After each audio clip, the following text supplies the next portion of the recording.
சங்கீதம் அதிகாரம் 10. கர்த்தாவே, ஏன் தூரத்தில் நிற்கிறீர்? ஆபத்து நேரிடுகிற சமயங்களில் நீர் ஏன் மறைந்திருக்கிறீர்? துன்மார்க்கன் தன் பெருமையினால் சிறுமைப்பட்டவனை கடூரமாய் துன்பப்படுத்துகிறான்.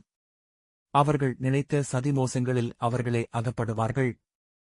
துன்மார்க்கன் தன் உள்ளம் இச்சித்ததை பெற்றதினால் பெருமை பாராட்டி, பொருளை அபகரித்து தன்னைத்தான் போற்றி, கர்த்தரை அசட்டை பண்ணுகிறான். துன்மார்க்கன் தன் கர்வத்தினால் தேவனை தேடான். அவன் நினைவுகளெல்லாம் தேவன் இல்லை என்பதே. அவன் வழிகள் எப்போதும் கேடுள்ளவைகள். உம்முடைய நியாயத்தீர்ப்புகள் அவன் பார்வைக்கு எட்டாமல் மிகவும் உயரமாயிருக்கிறது. தன் எதிராளிகளெல்லார் மேலும் சீறுகிறான்.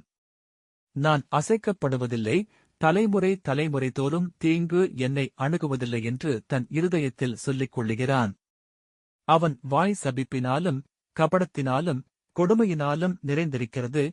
அவன் நாவின் கீழ் தீவினையும் அக்கிரமமும் உண்டு. கிராமங்களின் ஒளிப்பிடங்களிலே பதிவிருந்து மறைவிடங்களிலே குற்றமற்றவனைக் கொல்லுகிறான். திக்கற்றவர்களைப் பிடிக்க அவன் கண்கள் நோக்கிக் கொண்டிருக்கிறது. தன் கெபியிலிருக்கிற சிங்கத்தைப் போல மறைவில் பதிவிருக்கிறான். ஏழையைப் பிடிக்க பதிவிருந்து ஏழையை தன் வலைக்குள் இழுத்து பிடித்துக் கொள்ளுகிறான். திக்கற்றவர்கள் தன் பலவான்கள் கையில் விழும்படி அவன் பதுங்கி கிடக்கிறான். தேவன் அதை மறந்தார் என்றும், அவர் தம்முடைய முகத்தை மறைத்து ஒரு காலம் அதை காண மாட்டார் என்றும் தன் இருதயத்திலே சொல்லிக் கொள்ளுகிறான். கர்த்தாவே, எழுந்தருளும். தேவனே, உம்முடைய கையை உயர்த்தும். ஏழைகளை மறவாதேயும். துன்மார்க்கன் தேவனை அசட்டை பண்ணி, நீர் கேட்டு விசாரிப்பதில்லை என்று தன் இருதயத்தில் சொல்லிக் கொள்வானேனேன்? அதை பார்த்திருக்கிறீரே. உபத்திரவத்தையும் குரோதத்தையும் கவனித்திருக்கிறீரே, நீர் பதிலளிப்பீர். ஏழையானவன் தன்னை உமக்கு ஒப்புவிக்கிறான். திக்கற்ற பிள்ளைகளுக்கு சகாயர் நீரே.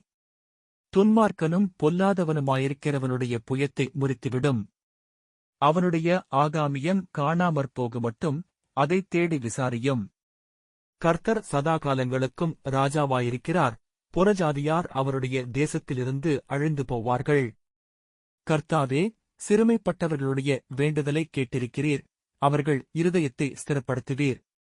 மண்ணான மனுஷன் இனி பலவந்தஞ்சையை தொடராதபடிக்கு தேவரீர் திக்கற்ற பிள்ளைகளுக்கும் ஒடுக்கப்பட்டவர்களுக்கும் நீதி செய்ய உம்முடைய செவிகளை சாய்த்து கேட்டருளுவீர்.